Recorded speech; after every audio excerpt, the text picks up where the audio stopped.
Bien, ahora en relación con esto que ya hemos dicho, podemos agrupar estos fenómenos fonéticos en distintos campos en los que en distintos campos según la forma en que se producen. Entonces observen, yo lo he diseñado así con este esquema de triángulo. Tenemos casos de supresión, es decir, en el que se pierde un sonido. Tenemos casos de adición, es decir, en los que se suma un sonido. Tenemos casos de inducción, es decir, donde un sonido influye sobre el entorno. Y muchas veces estos fenómenos de supresión, adición e inducción tienen que ver con ciertos casos como la ultracorrección, es decir, tratar de hablar mucho mejor y en ese afán se cometen, o mejor dicho, se modifican las palabras, o también casos de falsa etimología, o también por analogía con formas consideradas más cultas. Ahora bien, si tenemos en cuenta la supresión de sonidos, podemos agrupar estos fenómenos en relación con la parte de la palabra que se pierde. Así, si la pérdida o la supresión de sonidos se realiza en el inicio, hablamos de aféresis. Si la supresión se realiza en el interior de la palabra, hablamos de síncopa. Y si la pérdida o supresión de sonidos se produce en el final de la palabra, hablamos de apócope. En este sentido, como ya he advertido en otros casos, no nos vamos a regir por un criterio normativo, sino por prácticas de los hablantes. Veamos entonces cada uno de estos fenómenos. En primer lugar, tenemos la aféresis. Por ejemplo, en palabras como violonchelo, en palabras como autobús, que son palabras que han generado dos formas abreviadas, como chelo y bus, que son de amplia difusión en todo el territorio hispanohablante. Hay otras formas que son más bien de carácter regional o que hacen referencia a un sistema diatópico, a una variante diatópica, como por ejemplo la aféresis de hermano en mano o de hermanito en manito, que es muy común en el ámbito coloquial en determinadas regiones de el Caribe y México. Por otro lado, también tenemos las formas abreviadas de nombres propios, formas que corresponden a usos afectivos de estos nombres. Entonces, fíjense, tenemos del nombre Antonio la forma Toño, en donde ustedes de alguna manera ya pueden advertir cuál puede haber sido el origen de este sonido palatal. Y tenemos otro ejemplo como en Josefina, la forma afectiva fina. Estas formas de los sustantivos referidos a nombres de personas que tienen un carácter afectivo y a veces también despectivo, reciben el nombre de hipocorísticos.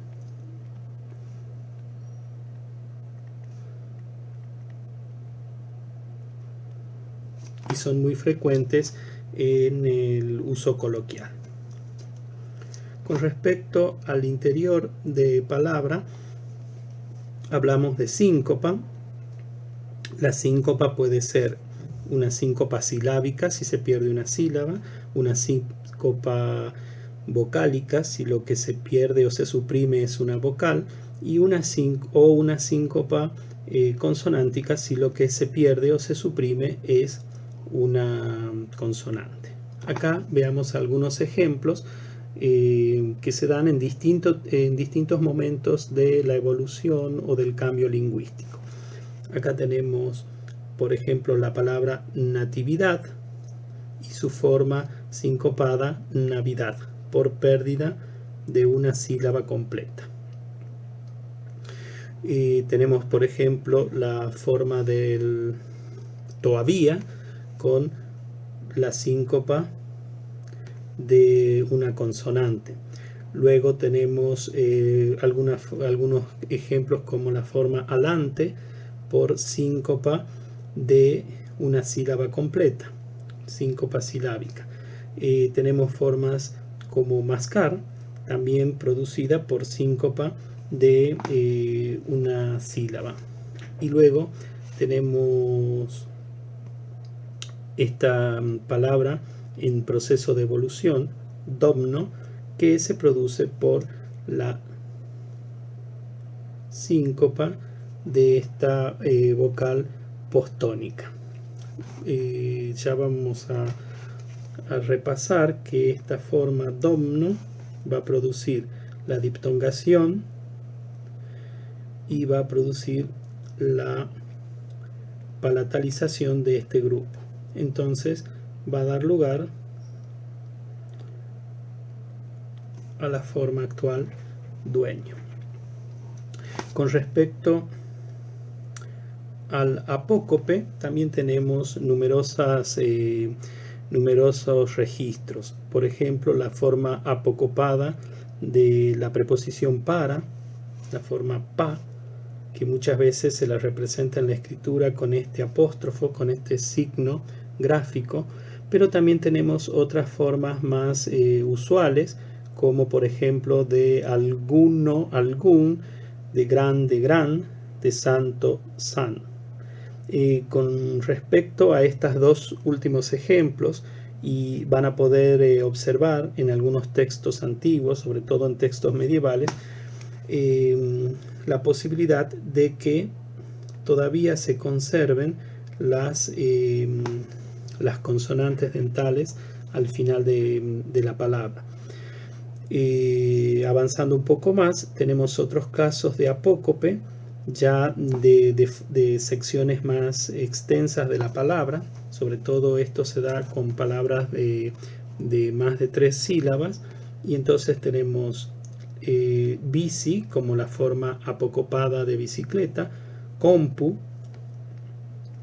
como la forma apocopada de computadora, foto como la forma apocopada de fotografía, o también tenemos la palabra cine como la forma apocopada de cinematógrafo, etc. En el caso de los nombres propios, también encontramos este rasgo en usos coloquiales y de familiaridad, como por ejemplo en el nombre Paula, que suele abreviarse Pau. O sea, acá tenemos otro caso de hipocorístico. Es decir, de uso de estos fenómenos con un carácter afectivo en la interacción de los hablantes en el lenguaje, generalmente en el lenguaje coloquial. Bien, avancemos. Por adición de sonidos también se presenta la misma situación, es decir, que hay adición de sonidos en la parte inicial, hay adición de sonidos en el interior de la palabra y adición de sonidos en el final de la palabra.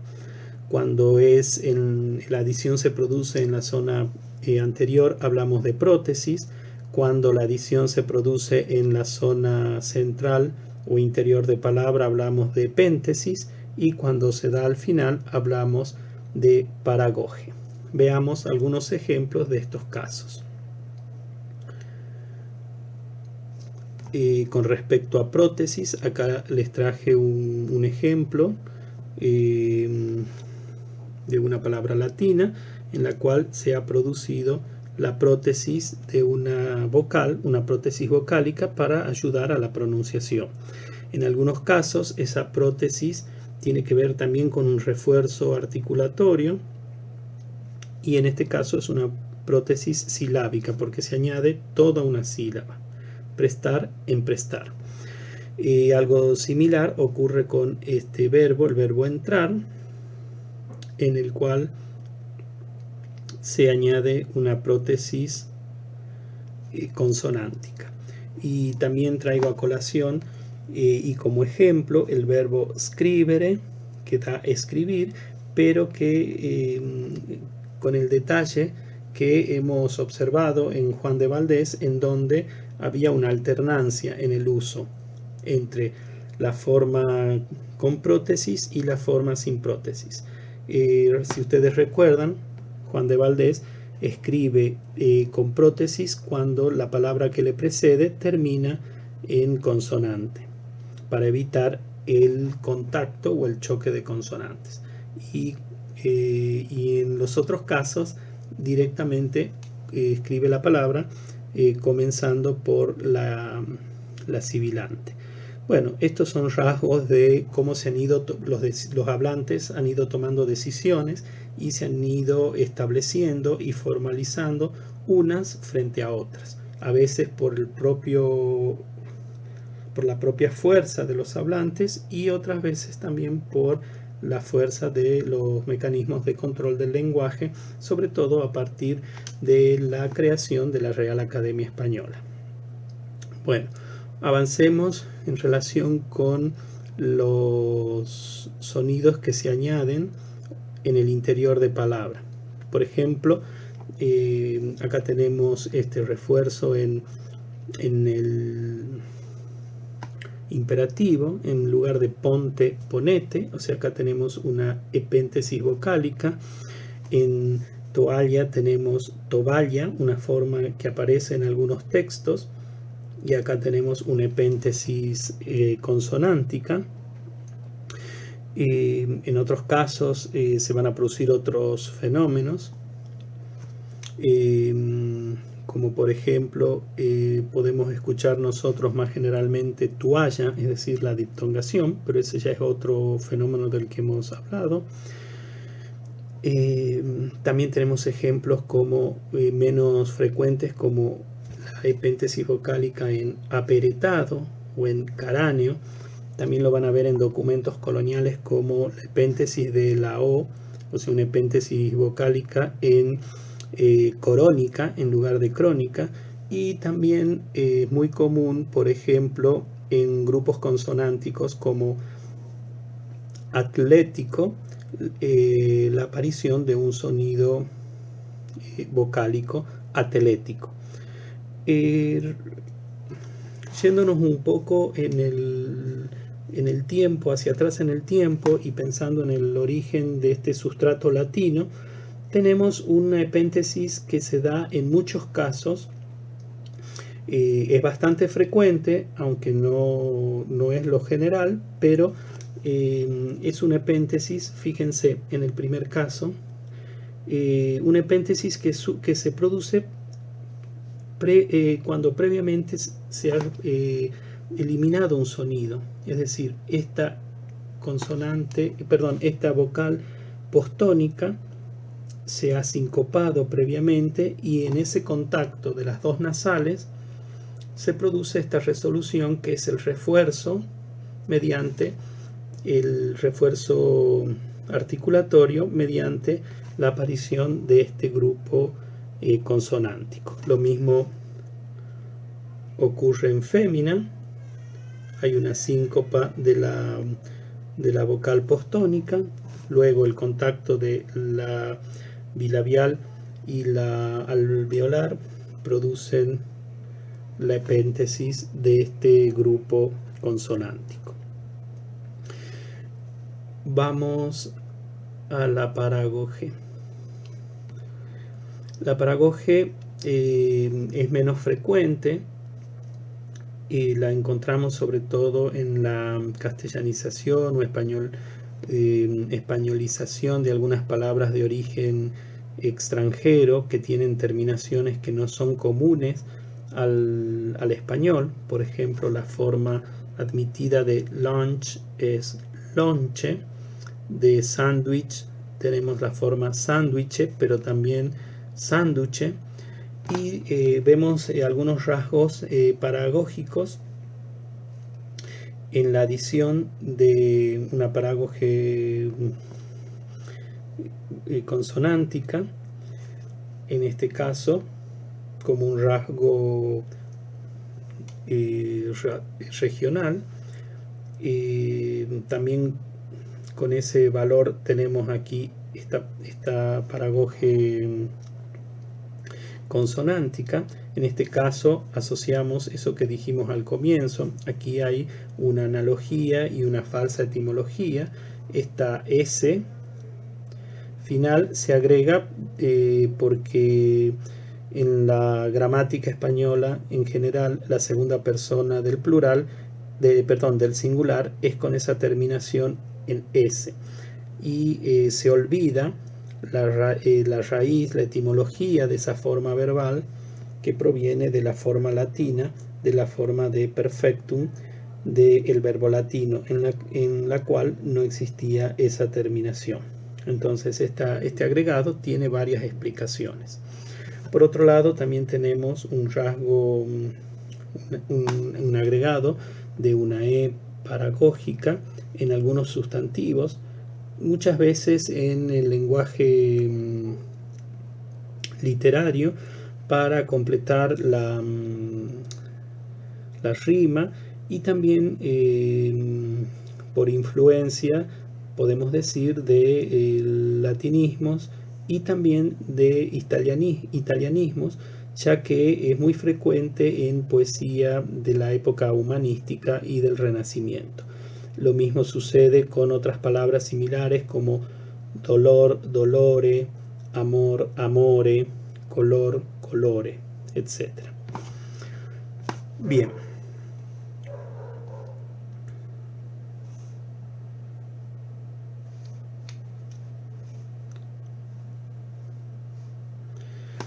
El tercer caso o el tercer grupo es el que hemos llamado por inducción de un sonido sobre otro o sobre otros. En este caso de inducción tenemos varios fenómenos que hemos enumerado acá: metátesis, asimilación, atracción vocálica, que es un modo de asimilación, la analogía, que también puede entrar dentro de este grupo mayor de la asimilación, y los fenómenos de Yod y Waw, a los que le vamos a dedicar un capítulo especial. La metátesis tiene que ver con el cambio en la posición de los sonidos, ya sea en una posición anterior o una posición posterior. Como rasgo diastrático, es decir, de un grupo que se identifica con ciertas formas de hablar, podemos destacar como un modo de metátesis hablar al revés, el besre del lunfardo, en Argentina hacia fines del siglo XIX y comienzos del siglo XX. Veamos algunos ejemplos de metátesis. Tenemos la palabra dentífrico y la forma con metátesis dentrífico. Entonces aquí vemos cómo el sonido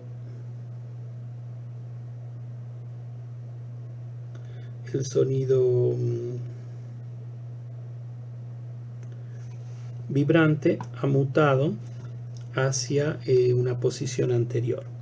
En la palabra vereda también registramos un caso de metátesis, en este caso de dos consonantes, una metátesis consonántica. Tenemos vedera. La vibrante ha mutado a esta zona y la dental ha pasado de esta zona a esta zona. Es decir, aquí tenemos una doble metátesis.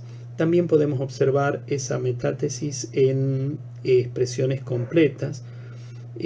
Por ejemplo, en la expresión se me lo cae, con ese dativo ético de interés, podemos ver cómo hay la posibilidad de resolverlo como me se lo cae. En este sentido tiene un valor pragmático, ya que se pone en primer término la persona a quien corresponde el interés de la acción. Otros casos de metátesis, en el siguiente caso, es una metátesis silábica de semejante, mesejante. Y en el último caso es este rasgo que dijimos del lunfardo, en donde hay una reformulación de la palabra con un carácter despectivo, por supuesto, relacionado con el gentilicio uruguayo, en esta forma yoruba. Los casos de asimilación y también disimilación, que son correlativos, tienen que ver con cómo se van acercando o apartando algunos sonidos a su entorno fónico. Entre los rasgos que ya hemos anunciado en ejemplos anteriores y que es muy común, tenemos la sonorización de las oclusivas sordas en contexto intervocálico. Esto ya lo dijimos a propósito de otros ejemplos, pero podemos verlo aquí, como la dental sorda se ha sonorizado. Es muy común para la formulación de los participios de perfecto en castellano. Y en el segundo ejemplo tenemos un caso en donde podemos ver cómo se han sonorizado los tres fonemas con su respectivo par. Aquí hay que repasar aquello que dijimos acerca de los pares mínimos, es decir, esos fonemas que se diferencian solamente por un rasgo articulatorio. Entonces, la bilabial sorda en bilabial sonora, la dental sorda en dental sonora, la velar sorda en velar sonora. También aquí podemos ver otro rasgo que es la supresión de un sonido, la féresis de carácter vocálico. Bien.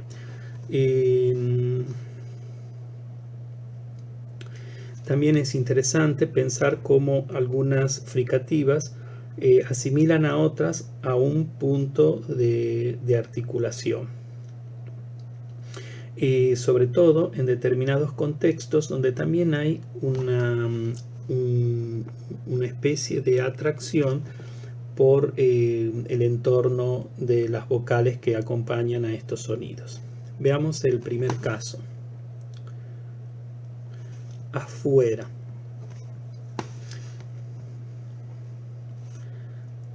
En este sentido, tenemos una fricativa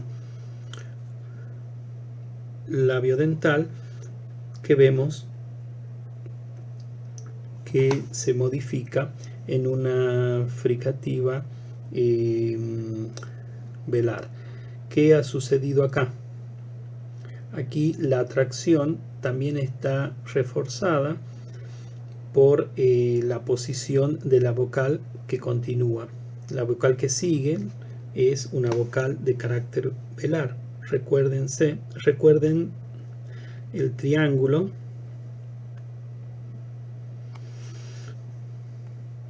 de las vocales.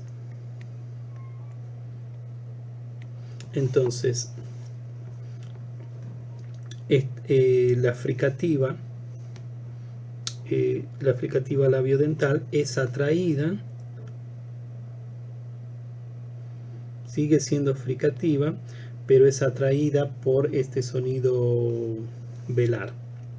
Entonces, esta es atraída, llevada hacia el velo del paladar, y entonces tenemos este fonema fricativo. ¿Qué pasa? Veamos qué pasa en el otro caso, donde tenemos aguja.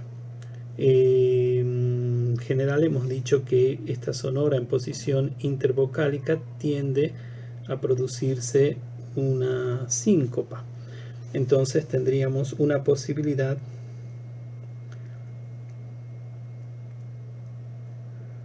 aguja, pero también tenemos la posibilidad de esta otra solución, aguja, es decir, acá tenemos la aparición de un nuevo sonido. Ven cómo se van mezclando los fenómenos, pero esta aparición, digamos, esta epéntesis, se da por atracción y por atracción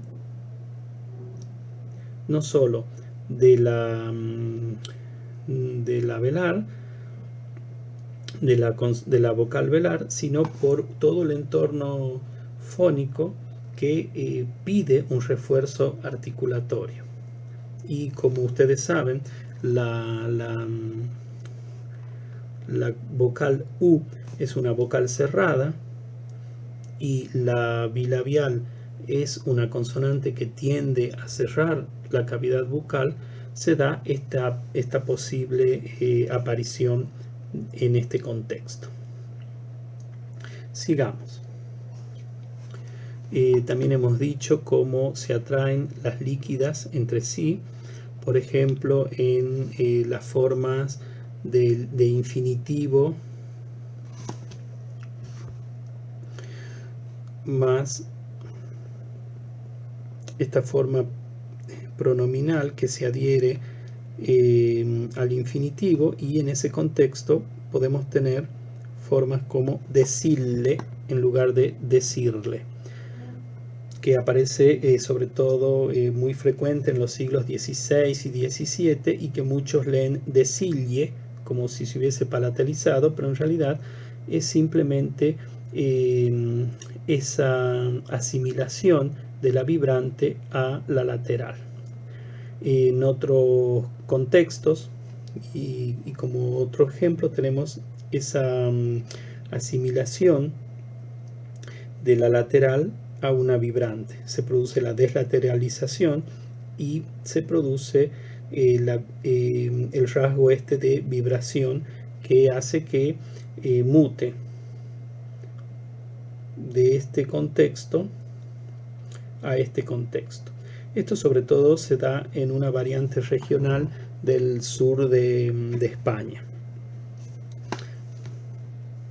Bien, para mostrar también otro rasgo de asimilación, tenemos los grupos consonánticos complejos que se reducen para facilitar el proceso articulatorio. Para este caso, cito este pequeño poema o este pequeño cuarteto de carácter jocoso, lúdico, en donde precisamente se pone el acento en esa asimilación de consonantes.